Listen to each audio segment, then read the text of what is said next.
ఎవరికైనా కూడా ప్రెగ్నెన్సీ అనేది జీవితంలో ఒక చాలా ముఖ్యమైనది. టఫెస్ట్ పేషెంట్ కానీ పరిస్థితులు ఎప్పుడన్నా ఫేస్ చేశారా? ఏంటంటే ఒకసారి నేను క్యాంప్కి వెళ్ళాను రూరల్ ఏరియాలో. Wife 25 years, husband around 30 years ఉండే. వాళ్ళకి మ్యారేజ్ అయ్యి 7 years అవుతుంది. పిల్లలు కాలేదు అంటే అమ్మాయిదే తప్పు అన్నట్టు ఉంటుంది. ఎగ్ కౌంట్ బాగానే ఉంది, ట్యూబ్ టెస్ట్ కూడా చేస్తారు, అది కూడా బాగుంది. అబ్బాయిది కూడా సెమెన్ టెస్ట్ కూడా బాగానే ఉంది. లాస్ట్ ఆప్షన్ మీరే అని చెప్పేసారు. ఎందుకంటే వాళ్ళకి వాళ్ళ అత్తమ్మ వాళ్ళ నుంచి అంత ప్రెషర్ ఉంది. ఇంకొక సంవత్సరం కాకపోతే నీకు విడాకులు ఇచ్చేసి ఇంకో పెళ్లి చేస్తాను అని అంటుండే. వాళ్ళ అమ్మ పాపం నాకు ఉన్నది ఇది ఒక్కటే అనుకుంటే పొలం అది కూడా తాకట్టు పెట్టి తీసుకొచ్చింది. మనం ఐవీఎఫ్ లో ఏంటంటే ఇంజెక్షన్స్ ఇచ్చేసి ఎన్ని ఎగ్స్ ఉంటే అన్ని ఎగ్స్ తీయడానికి ఒక ఫాలికల్ ని చాలా వాష్ చేసి ఏ చేసినా గానీ ఒక్క ఎగ్ కూడా రాలేదు. ఆమె ఇట్లా మత్తు దిగుతుంటే కూడా మేడం నాకు ఎన్ని ఎగ్స్ వచ్చాయని అడుగుతుండే. అసలు వాళ్ళు సఫర్ అవుతారు, అది సక్సెస్ కాలేదంటే మీ సక్రమంగా ట్రీట్మెంట్ ఇవ్వలేదని ఒక అపవాదం వస్తుంది. మీరు ఇంకా మనీ గురించి వేరే కండిషన్స్ గురించి ఆలోచించకండి, ఒక 2 నెలలు టైం ఇవ్వండి, నేను ఏమైంది ఏంటి అని నేను చూసి చెప్తాను అని అన్నాను. నెక్స్ట్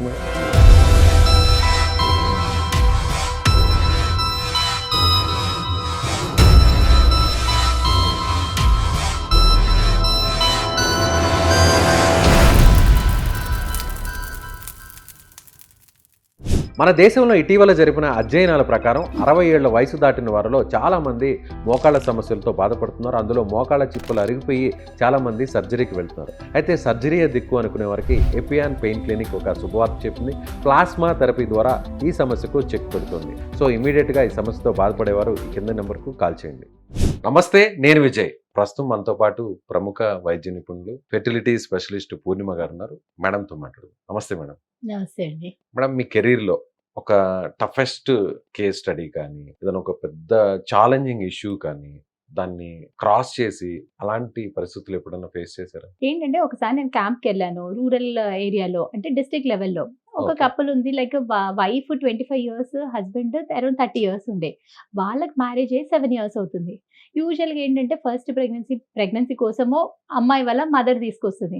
ఆమె చాలా ఏజ్డ్ ఉంది, ఆమెకు భర్త లేడు. ఇంకా ఆమె వచ్చేసిందంటే ఇంకా పెద్ద డాక్టర్ వచ్చింది, హైదరాబాద్ నుంచి వచ్చింది. ఇంకా ఈ డాక్టర్ దగ్గరికి ఇంకా లాస్ట్ ఆమెకు నా దగ్గర డబ్బులు లేవు, ఇంకేం చేసినా మీరే చేయాలమ్మా.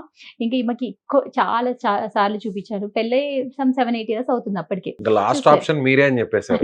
చెప్పారు ఏదైనా మీ చేతిలోనే పెట్టేస్తున్నాం అని చెప్పారు. ఎందుకంటే వాళ్ళకి వాళ్ళ అత్తమ్మ వాళ్ళ నుంచి అంత ప్రెషర్ ఉంది. మన సొసైటీలో ఏంటంటే పిల్లలు కాలేదు అంటే అమ్మాయిదే తప్పు అన్నట్టు ఉంటుంది.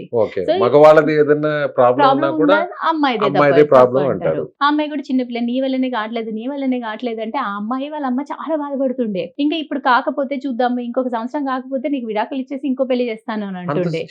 అలాంటి సిచ్యువేషన్ కూడా ఉండే. అమ్మాయికి ఏంటంటే ఎగ్స్ కౌంట్ బాగానే ఉంది, ట్యూబ్ టెస్ట్ కూడా చేస్తారు, అది కూడా బాగుంది. అబ్బాయిది కూడా సెమెన్ టెస్ట్ కూడా బాగానే ఉంది. ఇంత అన్ని అదే తను కూడా అదే అంట, అన్ని బాగానే ఉంటున్నాయి అమ్మా, ఎవరి దగ్గరికి వెళ్ళినా అన్ని బాగానే ఉంటుంది, ప్రెగ్నెన్సీ రావట్లేదు అంటే సరే అని నేను ఒక IUI అని చిన్న పద్ధతి చెప్పాను. అది చేసుకున్న, అది కూడా వర్కౌట్ అవ్వలేదు. ఇంకేంటంటే ఒక ఆప్షన్ ఏంటంటే IVFకి వెళ్దాము, టెస్ట్ ట్యూబ్ బేబీకి వెళ్తే మంచి ఛాన్స్ ఉంటుంది, వయసు కూడా చిన్నగా ఉంది కదా, అంత బాగుంది కదా. ఇలాంటి కేసెస్ లో మనకి యూజువల్ గా IVF కి మనం ఎప్పుడు కూడా 100% గ్యారెంటీ ఇవ్వలేము. కానీ ఆ అమ్మాయి వాళ్ళ అమ్మ పాపం నాకు ఉన్నది ఇది ఒక్కటే అనుకుంటే పొలం ఏదో ఉంది అంట, ప్రాపర్టీ అది ఒక్కటే ఉంది, నాకు ఏం అవసరం లేదు, అది కూడా తాకట్టు పెట్టి తీసుకొచ్చింది. పొలాన్ని అది చెప్పారు. మేము సూపర్ లగ్జరీ ఎక్కితే ఎక్కువ అవుతుంది అని చెప్పేసి ఏదో చిన్న బస్సు ఎక్కేసి రావడం, అక్కడ కూడా మనీ సేవ్ చేసుకుంటూ వస్తుండే వాళ్ళు. ట్రీట్మెంట్ కూడా బాగా అవుతుంది. అంత మనం ఎలా అనుకుంటున్నామో అలానే అవుతుంది. కాంప్లికేషన్స్ ఏం లేవు, అన్ని బాగున్నాయి, రిపోర్ట్స్ అన్ని పర్ఫెక్ట్ గా ఉన్నాయి, మీకు కూడా చాలా ఈజీగా అయిపోతుంది అని మీరు అనుకున్నారు. చాలా కాన్ఫిడెంట్ మీరు ఉన్నారు. నేను కూడా అమ్మ కూడా ఎప్పుడు చెప్తున్నా, ఎప్పుడు వచ్చినా కానీ అమ్మాయితో పాటు వాళ్ళ అమ్మ కూడా వస్తుంది. నేను చెప్తాను, అమ్మ మంచిగా ఉంది, నువ్వు ఏం టెన్షన్ పడుకో, అంతా బాగుంది. సడన్ గా వాళ్ళకి ఏంటంటే IVF లో మనకు ఒక ట్రిగర్ డైలీ ఇంజెక్షన్స్ ఉంటాయి, దాంతో పాటు ట్రిగర్ ఇంజెక్షన్ అనేది ఇంపార్టెంట్ ఉంటుంది. సో ఆ ఇంజెక్షన్ తీసుకుంది, అన్ని ఇన్స్ట్రక్షన్స్ అన్ని మేము క్లియర్ గా చెప్తాము.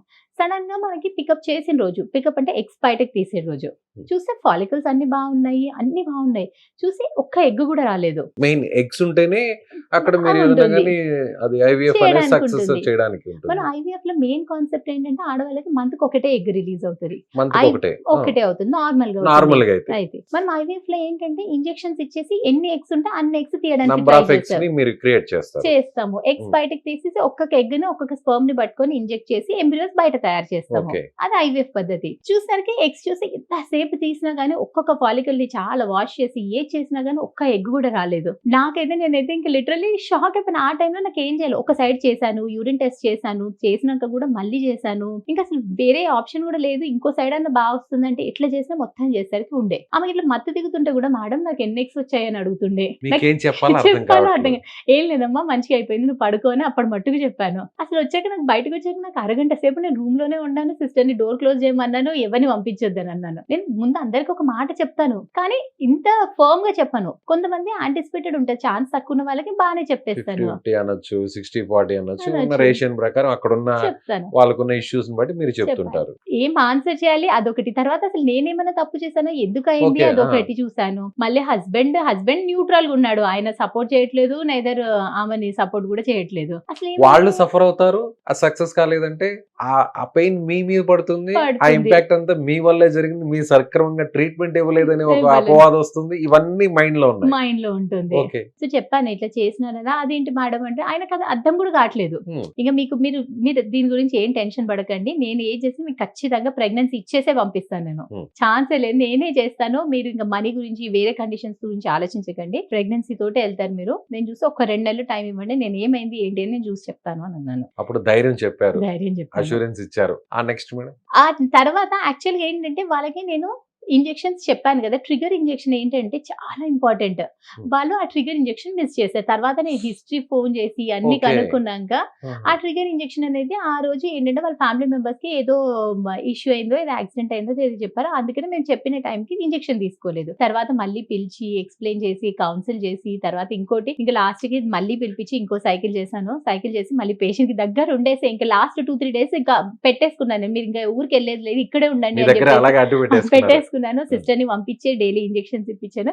తర్వాత ఇంక మంచిగా అయిపోయింది. ఇంక యాస్ ఎక్స్‌పెక్టెడ్ మంచి ఎంబ్రియోస్ వచ్చింది. ట్రాన్స్‌ఫర్ చేస్తే పాజిటివ్ వచ్చేసింది. అంత పాజిటివ్ గానే అంతే జరిగింది. వచ్చింది. ఎక్కడ కూడా ఎలాంటి లేదు. కాంప్లికేషన్స్ లేవు. లేదు. ఎలాంటి హర్డిల్స్ లేవు. లేదు. ఒక అమ్మతనాన్ని మళ్ళీ మీరు తిరిగి పొందేలాగా అవకాశం ఇచ్చారు. మీరు కష్టపడ్డారు. మరో జన్మని ఒక బిడ్డకి అవకాశం ఇచ్చే విధంగా ట్రీట్మెంట్ ఇచ్చారు. థ్యాంక్ యూ అండి. Thank you so much. Thanks.